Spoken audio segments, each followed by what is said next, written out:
오늘도 주님의 말씀을 통해 하나님 나라를 누리는 복이 있기를 주님의 이름으로 축원합니다. 오늘 본문의 말씀은 사울의 회심을 기록해 놓고 있죠. 사울의 회심은 강권적인 예수님의 역사였어요. 우리가 회심하게 되어지는 여러 가지 기회들이 있죠. 그 가운데 이렇게 하나님께서 예수 그리스도를 통하여 강권적으로 개입하고 역사하셔서 회심하는 경우도 있고, 때로는 언제 내가 회심했는지 알 수 없을 정도로 자연스럽게 신앙이 그 마음속에 쌓여가기도 하죠. 특히 이제 오랫동안 신앙생활 하신 분들, 어려서부터 신앙생활 하신 분들은 그 회심의 날이 언제인지 정확히 알지 못해요. 물론 수련회나 부흥회를 통해 또 크게 은혜 받을 때도 있지만, 언제인지 모르지만 나도 모르게 예수 그리스도를 주라 부르고 있고 하나님을 아버지라고 부르고 있는 것은 이미 회심한 자고 그 안에 성령이 내주하시기 때문에 가능한 것이죠. 그런데 이렇게 자연스럽게 예수 그리스도를 알아가는 사람이 있는가 하면, 주님께서 강권적으로 역사하여 갑자기 거꾸로 들여놓고 갑자기 엎어놓고 갑자기 뒤집어 놓아 예수를 믿게 되어지는 경우도 있죠. 두 가지의 장단점이 있어요. 자연스럽게 예수를 믿은 사람은 그것이 그 사람 안에 내재되어 있어서 항상 한결같은 신앙을 유지하게 되죠. 어떻게 보면 좀 미지근해 보일 수도 있고, 어떻게 보면 열심과 열정이 부족해 보일 수도 있지만, 그 사람들의 특징은 항상 있어야 할 자리에 있어준다는 거죠. 그리고 갑자기 회심한 사람들은 열정은 있지만 그 열정을 때로는 주체하지 못할 때가 있고, 또 그 열정 때문에 남들과의 갈등이 빚어지기도 하고, 또 그렇게 막 열정적이기도 하다가 또 차갑게 식어지기도 하다가, 이것이 이제 오르락내리락 하는 게 기복이 좀 심할 때도 있죠. 그래서 여러 가지 장단점이 있어요. 그러나 그 가운데 우리가 어떻게 이렇게 믿게 됐는지는 정확히 알 수는 없지만, 그 안에는 하나님의 계획하심과 섭리하심이 있다는 거예요. 그 사람에 가장 맞게끔 하나님께서 역사하신 거예요. 그래서 우리가 남을 부러워할 필요가 없죠. 그래서 늦게 믿은 사람은 모태신앙을 부러워하고, 또 모태신앙은 늦게 믿은 사람의 그 열정을 때로는 부러워해요. 그러나 그것이 부러워하고 또 잘하는 것에 대해서 격려하고 칭찬하는 것이면 좋은데, 때로는 그게 뭐가 돼요? 시기가 되고 비방이 될 때가 있죠. 그래서 사울도 회심한 후에 사도들과 믿는 자들에게 여러 의심을 받고 시기와 비방을 받게 되어지죠. 그래서 우리는 상대방이 잘하는 건 늘 칭찬해 줘야 돼요. 하나님께서 정확하게 그 사람에 맞게끔 구원해 주셨고 인도해 주신 거예요. 그걸 감사하고 그걸 우리는 찬양하고 또 내게 맡겨주신 자리를 잘 감당해 나가면 되어지는 거죠. 오늘 본문에 보면은 이제 사울의 갑작스러운 회심이 등장해요. 앞서서 사울은 어떤 사람이었어요? 앞서서 등장하지 않았었어요. 주도적으로 무엇을 했다라고 기록된 내용이 없어요. 그런데 다만 어디에 등장해요? 스데반의 순교 장면에 거짓으로 스데반을 죽인 자들이 이 사울의 발 앞에 옷을 벗어두었다, 이것밖에 기록되어 있지 않죠. 그래서 그것을 통해 은연중에 드러내는 건 뭐였어요? 그 일의 배우자가 사울이었다라는 것, 그것만 나타나고 있어요. 그리고 이제 오늘 본문에 그가 본격적으로 등장하는데, 1절에 사울이 주의 제자들에 대하여 여전히 위협과 살기가 등등하여 대제사장에게 가서 다메섹 여러 회당에 가져갈 공문을 청하니, 이렇게 되어 있죠. 여전히 위협과 살기가 등등하였다. 주의 제자들에 대해서, 예수 믿는 자들, 주의 제자들은 12제자만 말하는 것이 아니라 예수님을 믿는 모든 자들을 말하는 거죠. 그들에 대하여 여전히 위협과 살기가 등등하였다는 거예요. 왜냐하면 이들의 입장에서는 철저히 예수는 누구예요? 이단이죠. 하나님을 모욕하는 자죠. 물론 자기들의 기득권에 위협을 받으니까 이런 말들을 하는 것이지만, 그들의 피부로 느끼기에는 예수는 이단이고 하나님을 모욕하는 자예요. 그러니 그를 따르는 자들을 가만히 내버려 둘 수가 없죠. 이들의 생각 속에서는 고난받는 종에 대한 개념이 없어요. 우리는 이제 이사야의 선지자의 예언의 글과 여러 선지자들의 글을 통하여 고난받는 종이 어떤 것인가를 예수님을 통해 보았기 때문에, 고난당하시고 십자가에 죽으시는 그 예수님을 보았기 때문에 고난받는 종에 대한 것이 예수님이라는 걸 알지만, 이 오래전 예수님 당시까지만 해도 또 지금까지 유대인들의 개념에는 이 고난받는 종에 대한 개념이 없어요. 아주 위대한 왕이 오실 것인데, 아주 위대한 선지자가 오실 것인데, 아주 위대한 대제사장이 올 것인데, 그가 고난받는다는 것은 상상할 수도 없는 거죠. 그래서 그들의 개념 속에 아예 없는 거예요. 그러니 십자가에 죽은 예수는 이들에게 있어서는 절대 메시아일 수가 없는 거죠. 그러니 그런 예수를 믿는다는 게 이 사람의 입장에서는 어때요? 너무나 어리석은 것이고, 그런데 그 세력이 점점 커진다는 것은 그로서는 정말 이들을 잔멸하지 않으면 안 되는 그런 상황에 온 거죠. 그러니까 우리가 어떻게 보면 신천지를 보는 그런 느낌이었을 거예요. 점점 세력이 불어나고 점점 추종자들이 많아지고, 그러니까 그것에 대한 위기 속에서 이제 다메섹 여러 회당에 가져갈 공문을 청하죠. 이 다메섹은 메소포타미아와 이 근동 지방의 길목에 있어요. 그래서 교통의 요지죠. 예루살렘보다도 위에, 갈릴리보다도 더 위에. 그러니까 우리가 보통 흔히 보는 이스라엘 지도의 가장 상단 쪽에 있는 곳이 다메섹이에요. 그래서 이곳은 이제 회당이 당시에 약 30개에서 40개 정도가 있었고, 유대인들이 약 4만 명 정도가 기거하고 있었어요. 그러니까 그곳에 많은 유대인들이 있었고, 또 특히나 이곳에 이제 복음의 열매가 점점 맺어지기 시작을 한 거죠. 그것을 본 거예요. 저곳에서 이제 흩어졌던 유대인들이 저곳에 가서 복음을 많이 전하고 있다는 것, 흩어진 성도들, 그들이 저곳에서 복음을 전하고 있다는 소식을 어떻게든 접했겠죠. 이곳에서 복음의 열매가 계속해서 맺혀졌기 때문에 나중에 AD 66년에는 로마 황제 네로가 이 도시의 기독교인들을 박해하며 학살하게 되는데, 여기에서만, 다메섹에서만 1만 명 정도가 이곳에서 이제 학살을 당했다는 역사적 기록이 실제로 남아 있어요. 1만 명이 학살당했다는 건 1만 명 이상의 성도들이 그곳에 있었다는 이야기죠. 그리고 그곳에서 1만 명 정도가 학살당하는, 그러니까 그만큼 그곳에 복음이 이제 활기띠고 전해지고 있었고, 이제 이곳이 교통의 요지라고 그랬죠. 그래서 앞에서는 빌립이 누구까지 전도했어요? 에디오피아 내시. 이 에디오피아는 이집트 남쪽, 그러니까 남쪽으로는 복음이 뻗어가게 되어진 거죠. 그리고 이제 북쪽으로, 이쪽으로 해서 이제 어디를 가요? 소아시아, 유럽 쪽으로 뻗어나가는 그 길목이 되는 거예요. 그러니 이곳에서 이제 이곳에 복음이 전해져야 되고, 이제 흥왕해져 가면서 선교가 뻗어나갈 수 있는 거죠. 그런데 그러다 보니까 복음이 이제 전해지고 막 활기를 띠니까 사울의 타겟가 여기가 된 거죠. 타겟이 된 거죠. 이곳이 사울의 타겟이 된 거예요. 그래서 공문을 대제사장한테 청하게 되어지죠.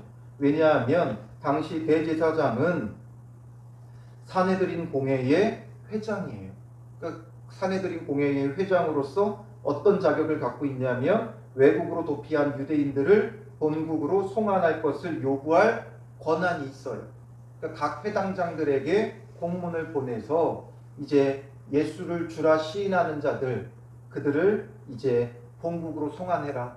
그래서 이 사내들인 공회에서 이제 재판하고 그들을 멸하게 하는 그런 공문을 받은 거죠. 그래서 이것을 통해서 이는 만일 그 도를 따르는 사람을 만나면 남녀를 막론하고 결박하여 예루살렘으로 잡아오려 함이라, 이렇게 되어 있죠. 그 공문은 예루살렘으로 잡아올 수 있는 공문이었던 거예요. 그래서 사울이 길을 가다가 다메섹에 가까이 이르더니 호련히 하늘로부터 빛이 그를 둘러 비추는지라. 그래서 그들을 잡아오기 위해 가는 도중에 호련히 하늘로부터 빛이 그를 둘러 비쳤다라는 거죠. 예수님께서 빛으로 이 사람에게 임하게 하신 거예요. 그러니까 사울이 땅에 엎드러졌고 소리가 있는데 사울아 사울아 내가 어찌하여 나를 박해하느냐 말씀하시는 거죠. 이름을 2번 부를 때가 종종 있어요. 성경에. 하나님께서 정말 위급한 상황에 급박하게 그를 부르실 때 하시는 거죠. 그러니 지금 이 사울도 예수님께서 아주 급박하게 부르고 있어요. 사울아 사울아 내가 어찌하여 나를 박해하느냐 하면서 예수님께서 직접 그를 찾아가 만나 주시는 거죠. 그러니까 사울은 대답해요. 주여 누구시니까? 이르시되 나는 내가 박해하는 예수라 하면서 내가 누구인지 정확하게 그에게 계시하여 주시는 거죠. 그냥 예수라고 하지 않고 내가 박해하는 예수라라고 하면서 정확하게 예수님이 지금 너가 박해하는 자다라는 것, 십자가에 죽었던 예수임을 그에게 예수님께서 친히 밝혀주시는 거예요. 우리는 하나님께서 친히 자기 자신을 계시하여 주시지 않으면 그를 알 수가 없어요. 우리의 지혜와 지식으로는 되지 않고 주님이 인도해 주시지 않으면 안 돼요. 성경을 통해 지식적으로는 줄줄 꿰고 알 수 있죠. 교리적으로는 알 수 있어요. 삼위일체 하나님, 성부 하나님, 성자 하나님, 성령 하나님, 성부 하나님은 우주 만물을 창조하신 하나님이시라는 것, 그리고 우리의 구속의 구원의 일들을 주관하고 섭리하고 예정하신 분이라는 것, 그리고 예수 그리스도는 그 예정과 섭리를 따라 이 땅에 오셔서 우리를 위하여 십자가에 죽으시고 부활하시고 승천하시며 다시 오실 분이시라는 것, 그리고 성령 하나님은 그 예수님께서 약속으로 우리에게 주셔서 우리 안에서 모든 것을 주님의 일들을 시행하시고 역사하시는 분이심을 우리는 교리적으로 너무나 다 잘 알고 있죠. 그러나 그 교리적인 지식과 이제 주님에 대해서 정말 바르게 알고 깨닫고 그를 믿고 신뢰하고 따르고 성령의 인도하심을 받고 그의 구원의 은혜와 은총을 직접 누리는 것은 그냥 우리가 배워서 되는 게 아니라는 거예요. 학습으로 되는 게 아니에요. 이것은 주님께서 알게 하셔야 되고 깨닫게 하셔야 되고 느끼게 하셔야 돼요. 그래야 가능한 거죠. 그러니 사울도 예수님에 대해서 왜 몰랐겠어요? 여러 가지 지식적으로는 알았겠죠. 그가 한 말, 그가 행한 일들, 이런 것들을 그도 다 알았을 거예요. 그러나 그가 정말 메시아라는 것을 인정하기까지는 쉽지 않은 거죠.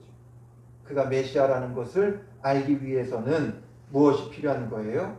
예수님이 그로 하여금 깨닫게 하셔야 돼요. 그래서 예수님이 강권적으로 그를 찾아가 주셨고 만나 주셨어요. 그리고 너는 일어나 시내로 들어가라. 내가 행할 것을 내게 이를 자가 있느니라 말씀하시죠. 시내로 들어가서 내가 행할 것을 내게 이를 자가 있다. 기다리라는 거예요. 그러니까 사울은 어떻게 해요? 땅에서 일어나 눈은 떴으나 아무것도 보지 못하고 사람의 손에 끌려 다메섹으로 들어가서 사흘 동안 보지 못하고 먹지도 마시지도 아니하니라. 사흘 동안 3일간 보지도 먹지도 마시지도 못해요. 보지 못하는 건 당연하죠. 강한 빛으로 예수님께서 그를 찾아가 만나 주셨기에 그 눈이 멀 수밖에 없어요. 그런데 왜 먹지도 않고 마시지도 않았을까? 왜 식음을 전폐했을까? 왜냐하면 정확히 다 알 수는 없지만 우리는 충격적인 일을 겪으면 먹을 수도 마실 수도 없죠. 굉장히 큰 충격을 받은 거예요. 사울은 엄청난 충격을 받은 거예요. 그동안 자기가 박해했던 예수가 그리스도라는 사실을 깨닫고 나서 너무나 큰 충격을 받은 거죠. 그동안 자기가 예수 믿는 자들을 어떻게 했어요? 참된 그리스도가 오셨는데 그 그리스도를 자기가 알아보지도 못하고 그 그리스도를 부인하고 심지어 그를 추종하는 자들을 자기가 죽이는 일에 앞장섰잖아요. 그래서 스데반을 돌로 쳐 죽이는 일에 뒤에 배우자였고 이제 다메섹에 있는 사람들을 잡아 죽이려고 가던 길이었죠. 그러니 그가 너무나 충격을 받은 거죠. 먹지도 마시지도 못하는 거예요. 이 3일 동안 그는 어떻게 됐겠어요? 먹을 수도 마실 수도 없는 거죠. 안 먹은 게 아니라 못 먹은 거죠. 너무나 큰 충격 속에 자기가 그동안 행했던 그 일들이 주마등처럼 스쳐가며 내가 박해한 예수가 그리스도라는 사실에 정말 놀라고 충격받고 뒤집어지게 된 거죠. 그러니 이 사흘 동안 그는 완전히 죽어지는 거예요. 이제 내가 어찌하면 좋을까? 내가 어찌하면 좋을까? 내가 그리스도를 그토록 기다렸던 메시아를 부인하고 그를 믿는 자들을 잔멸했으니 이제 어찌하면 좋을까? 정말 회개보다는 애통이죠. 어찌하면 좋은가? 애통하며 정말 이 3일 동안 그는 죽음을 경험했을 거예요. 예수님의 십자가의 죽으심과 부활하심을 믿는다는 건 지식적으로만 되는 게 아니에요. 사울은 이제 이걸 경험하는 거예요. 3일 동안 완전히 죽어지는 것을 경험하는 거죠. 먹지도 마시지도 못하고, 그리고 이렇게 죽어지는 것을 경험하며 예수님의 십자가의 죽으심과 함께 완전히 죽어지는 거죠. 그리고 아나니아를 통해 다시 눈을 뜨게 하시고 이를 이방인의 사도로 삼으시며 그 일들을 감당하게 하시며 새로운 삶을 주실 때, 이건 정말 새로운 삶을 주시는 거죠. 그때에 이제 사울은 주님의 다시 살아나심을 경험하게 되는 거예요. 그래서 완전히 죽어지고 다시 산다는 것이 무엇인가? 그리스도의 십자가의 죽으심과 부활하심을 깨닫는 거예요. 때로는 하나님께서 우리를 완전히 꺾어 놓을 때가 있어요. 그것에 대해서 왜 내게 찾아온 고난이냐고 불평하거나 원망하지 마세요. 왜냐하면 이것을 통해 예수님은 예수님과 함께 우리가 죽어지기를 원하고 또 예수님과 함께 다시 살기를 원하시는 거예요. 이게 바로 예수님의 십자가의 죽으심과 부활하심이에요. 교리적으로만 배워서 되는 게 아니라 내가 죽어지고 내가 다시 살 때 예수님의 십자가의 죽으심과 부활하심이 이런 것이구나. 이것을 우리가 정말 깨닫게 되어지는 것이고 십자가의 죽으심과 부활하심에 대한 참된 믿음과 소망이 우리 가운데 쌓여져 갈 수 있는 것이죠. 그래서 우리가 어려움 당하거나 낙심하거나 어떤 큰 일들이 찾아올 때 그것을 통해 사울의 심정을 생각하고 그리스도의 심정을 생각해야 돼요. 예수님이 이렇게 죽어지셨구나. 그리고 이렇게 다시 살아나셨구나. 그래서 우리는 다시금 나를 구원하시는 그 주님을, 다시 살리시는 그 주님을 만날 수 있는 기회가 되어져야 한다는 거죠.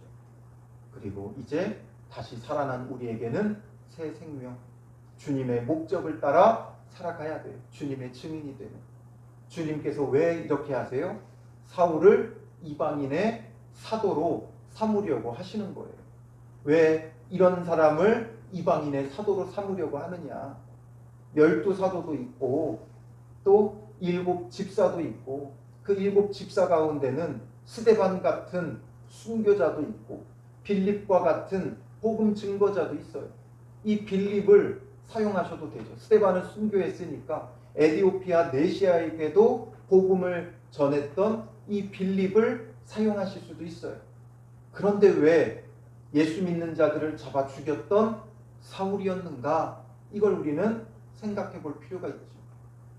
사울이 자기 자신에 대해서 어떻게 표현을 합니까? 자기는 다소 출신이라고 말하죠. 이 다소는 헬라 철학의 본거지예요. 그러니까 이 사울은 헬라 문화에 익숙하죠.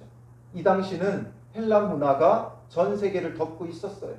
전 세계를 지배하는 건 로마였지만 로마는 이제 사람들의 어떤 정신적으로나 이런 것들을 통일해 가기 위해 헬라 철학과 헬라어를 택했어요. 우리는 헬라라고 말하지만 그게 바로 그리스예요. 그 그리스 철학과 그리스 문화 그런 것들을 그대로 수용하고 장려했고 그리고 그 그리스어, 헬라어를 공용어로 사용하게 만들었어요. 그런데 사울은 여기에 익숙한 사람이었어요. 그렇기 때문에 택하셨을 것이고, 또한 가말리엘의 문화생이다 이런 말하죠. 그러니까 율법적으로나 여러 가지 이런 신학적으로 아주 탄탄한 기반을 갖고 있는 자예요. 다만 뭐만 부인할 뿐이에요? 예수님만 부인할 뿐이에요. 그런데 그 퍼즐 조각이 예수님으로 맞아지면 누구보다도 정말 하나님의 말씀을 잘 전할 수 있는 자인 거죠. 그래서 또한 이것뿐만 아니라 가말리엘의 문화생에다가 사울은 로마 시민권도 갖고 있어요. 로마 시민권을 갖고 있으면 로마가 지배하는 모든 나라를 마음대로 통행하고 여행할 수 있죠. 그러니 선교 여행에 가장 용이한 자예요. 베드로가 아무리 탁월한 사도였다 할지라도 그는 로마 전역을 돌아다니며 복음을 전하기에는 한계가 있어요. 그래서 하나님은 이 사울을 택하시는 거죠. 그의 배경적인 것들, 그냥 유대교 안에서 엘리트로 성장한 것 같아 보이지만 이 모든 것이 이제 이방인의 선교를 위해 준비되어져 있었던 거예요. 그가 예수를 박해하기에 최적화된 인물인 줄 알았지만 알고 보니까 이방인 선교를 위해 하나님께서 미리 준비시키고 있었던 거예요. 거기다가 예수 믿는 사람들을 박해하고 잡아 죽였으니 그 마음이 어떠하겠어요? 그런 것들을 생각하면 그가 이제 예수님의 증인이 되는 데 있어 자기 목숨을 조금 더 아깝게 여기지 않는 거예요. 그의 고난들을 살펴보면 정말 말로 다 할 수 없죠. 복음을 전하러 가다가 배가 난파당하기를 여러 차례 하고 또 옥에 갇히기도 하고 매맞기도 하고 정말 죽을 때까지 매맞기를 여러 차례를 하죠. 그래도 자기 생명을 조금도 아끼지 않아요. 왜냐하면 그동안 자기가 예수를 박해했던 그 잘못이 있기 때문에 그렇게 할 수밖에 없는 거죠. 자기 목숨을 다 드려도 아깝지 않은 거예요. 그래서 그 사울을 통해 하나님은 다 준비하고 계셨어요. 그냥 되어진 일이 하나도 없어요. 우리의 삶도 마찬가지죠. 사울만이 아니라 여러분들의 인생의 여러 가지 경력들 그냥 되어진 것 하나도 없어요. 오늘 여러분들이 있기 위해 다 필요한 것들이고 또한 오늘의 여러분들을 통해 하나님께서 일하고자 하시는데 필요한 거였어요. 사람들이 자기의 전공에 맞춰 살아가는 사람들이 별로 없죠. 그런데 나중에 돌아보면 그게 다 필요했던 거예요. 제가 저희 집사람하고 가끔씩 농담으로 그런 이야기 하는데 저희 집사람한테 요리를 전공했죠. 본인이 왜 전공했는지 몰랐대요. 근데 교회를 개척하고 매주 식사를 해대면서 이래서 내가 요리를 전공했나 보다 이런 말을 할 때가 있어요. 저도 영어 교육을 전공하면서 그 이제 영어 교사 자격증을 땄을 때 내가 이걸 왜 따게 됐을까 했어요. 그런데 그게 있으니까 나중에 교회를 개척할 때 공부방과 함께 이렇게 개척을 하면서 교회를 개척할 수 있었던 거죠. 그게 없었으면 공간이나 또 이런 개척하는 과정이나 엄두도 못 낼 일이었죠. 그게 있으니까 힘을 받았던 거예요. 우리의 인생에 여러 가지 경력들이 쌓여왔잖아요. 우리는 이게 왜 내가 이런 경험을 하고 이런 경력이 생겼는가 알 수 없지만 그러나 그것이 다 내재되어 있고 쌓여 있고 주님께서 다 준비시키고 훈련시켜온 과정들이었다는 거예요. 그래서 이 과정을 통해 우리는 무엇을 해야 되느냐? 그래서 주님의 증인이 되어줘야 한다는 거죠. 이 경력들이 필요할 때가 있어요. 그걸 활용해서 이제는 보내시고 세우신 자리 속에서 주님의 증인이 되어지는 거예요. 그냥 겪은 일들 아니라 하나님께서 주님의 증인이 되라고 우리를 준비시켜온 과정들이었음을 깨닫고 우리는 이제 이 모든 것 속에 주님의 부르심의 자리, 나를 부르신 목적과 뜻을 늘 주님 앞에 구하고 거기에 맞게 살아가야 되는 거예요. 목적에서 벗어난 인생이었던 것을 회개하고 돌이키며 이제는 목적에 맞게 살아갈 때 나를 부르신 이의 목적, 주님의 증인이 되라고, 권능받고 복음의 증인이 되라고 부르신 주님의 그 부르심의 그 요청이, 콜링이, 소명이 오늘 하루 여러분들에게 더욱 빛나는 날이 되시기를 주님의 이름으로 축원합니다. 기도하겠습니다. 살아계신 아버지 하나님, 우리를 창세 전부터 택하여 불러주시고 사울처럼 준비시켜 주님의 목적과 뜻에 맞게 불러주신 주님이신 것을 보게 됩니다.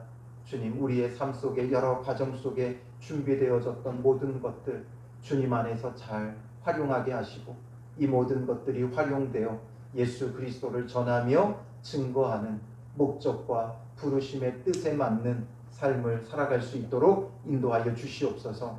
우리가 그 뜻을 미처 깨닫지 못하고 내 뜻대로 살아왔던 모습을 주님 용서하여 주시고 주의 보혈로 씻어주시고 정결케 하여 주셔서 이제는 주의 뜻에 맞게 살아가는 거룩한 새 사람이 될 수 있도록 인도하여 주시옵소서.